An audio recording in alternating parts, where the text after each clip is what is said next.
먼저 소명과 중생, 거듭남입니다. 일반적으로 소명이란 하나님께서 죄인이 그리스도를 통하여 제공된 구원을 받도록 초대하시는 하나님의 은혜로운 행위라고 정의합니다. 여기서 소명은 외적인 것과 내적인 것이 있습니다. 외적인 소명, 외적인 부르심이란 죄의 용서와 영생을 얻기 위하여 믿음으로 그리스도를 영접하도록 하는 일방적인 권고로서 죄인들을 향하여 그리스도 안에 있는 구원을 제시하는 복음의 선포와 회개하고 예수를 믿으라는 초청과 용서와 구원의 약속입니다. 이 외적인 부르심은 택한 자뿐만 아니라 유기된 자까지 복음을 듣는 모든 이에게 미치는 우주적인 것입니다. 쉽게 말하면 말씀 선포 시간, 설교 시간이라고도 할 수 있습니다. 반면에 이 내적인 소명이란 성령의 역사로 외적 부르심을 효과 있게 만드는 것입니다. 따라서 이 부르심을 가리켜 유효적 부르심이라고도 부릅니다. 이 내적 부르심은 항상 성령의 역사에 의해서 하나님의 말씀을 통하여 죄인들에게 이르며 구원을 유효하게 만드는 능력으로 여기에는 하나님의 후회나 변경이나 취소가 없습니다. 효과적 부르심이란 웨스트민스터 소요리 문답 31번에서 이렇게 이야기하고 있습니다. 효과적 부르심은 하나님의 영의 사역으로서 이것에 의하여 그는 우리에게 우리의 죄와 비참을 납득시키고 우리의 마음을 밝혀 그리스도를 알게 하시며 우리의 의지를 새롭게 하시면서 복음에서 우리에게 거저 제공된 예수 그리스도를 받아들이도록 우리를 설득하시어 받아들이게 하십니다. 쉽게 다시 말하면 성령은 말씀 선포라는 외적인 부르심을 수단으로 사용하셔서 영원전 택함을 받은 자들에게 임하는 효력 있는 부르심이 되게 하십니다. 그렇다면 이 성령께서 효력 있게 효과 있게 부르실 때에는 우리에게 어떤 일이 일어나게 될까요? 네, 우리는 중생하게 됩니다. 다른 말로 거듭나게 되는 것이지요.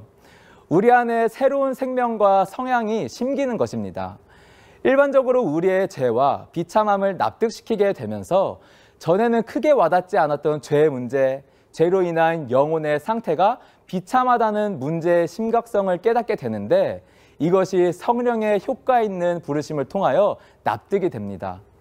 또한 중생한 자로서 우리의 마음을 밝혀 예수 그리스도를 알게 하십니다. 비로소 구원을 위한 예수 그리스도의 인격과 사역이 귀하다는 것을 깨닫게 됩니다. 즉 예수께서 귀하시며 가치 있으신 일들을 하셨다는 것을 알게 됩니다. 따라서 우리의 의지가 새롭게 되며 적극적으로 그리스도를 받아들이게 됩니다. 우리 안에 새로운 성향과 의지가 생기게 되는 것입니다. 예수 그리스도를 받아들이기 위한 성령의 효과적인 부르심, 소명이라 함은 기계적이며 강제적인 부르심은 아닙니다. 하나님의 부르심을 통하여 우리는 우리의 지정이 전인격적으로 중생하게 하십니다. 이는 억지와 강제가 아닌 성령에 의해 설득되어진 것입니다. 그렇게 성령의 인격적인 설득은 효과적인 부르심이며 동시에 저항할 수 없는 부르심이라고 할 수 있습니다. 하나님께서 우리를 저항할 수 없도록 일방적으로 부르시며 그리스도인의 인격체로 중생케 하셨기에 우리에게는 하나님의 전적인 은혜라고 할 수 있습니다. 이어 회심에 대해서 알아보겠습니다.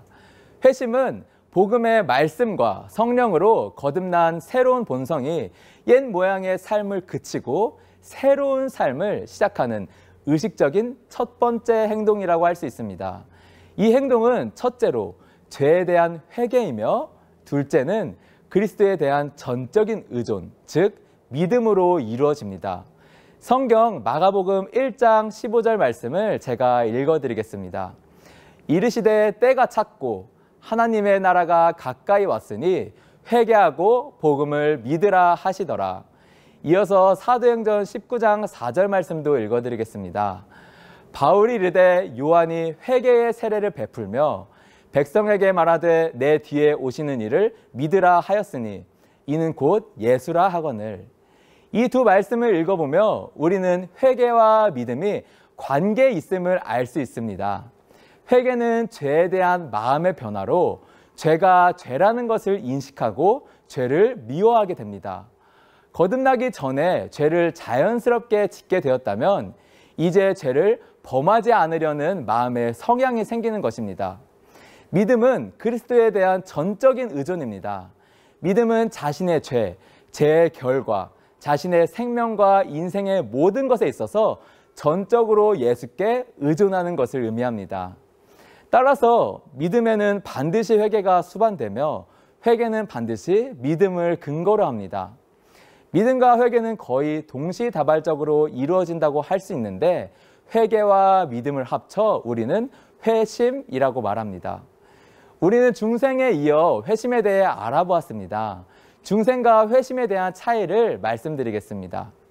우리가 중생되었다는 것은 영적인 변화가 이루어졌다고 할 수 있는데 회심한다는 의미는 영적인 활동을 한다고 이해할 수 있습니다. 중생으로 하나님께서 힘을 부여하셨다면 우리는 회심으로 그 힘을 행사하는 것입니다. 중생으로 우리에게 행할 수 있는 능력이 생겼으며 회심은 우리가 하나님께 받은 능력으로 실제로 행하는 것이라고 할 수 있습니다. 다른 말로 중생은 성령의 단독적 행위이며 영적인 원리가 심겨진 것이고 회심은 나와 성령의 협력적 행위이며 영적 원리가 회개와 믿음이라는 활동으로 나타납니다. 결론적으로 우리는 이제 거듭난 사람으로서 새롭게 창조된 거룩한 성향에 따라 자발적으로 죄를 회개하고 예수님을 주님으로 믿고 사랑하는 삶을 살아가게 됩니다. 우리는 다시 한번 이 모든 구원 과정이 하나님의 은혜라고 할 수 있습니다. 자, 그렇다면 중생하여 예수께로 회심한 사람으로서 이 살아가는 삶, 성령에 의해서 효과적인 부르심을 받은 자들은 우리의 인생에서 어떤 유익들이 있을까요? 우리 다음 영상에서 이어 배워보도록 하겠습니다.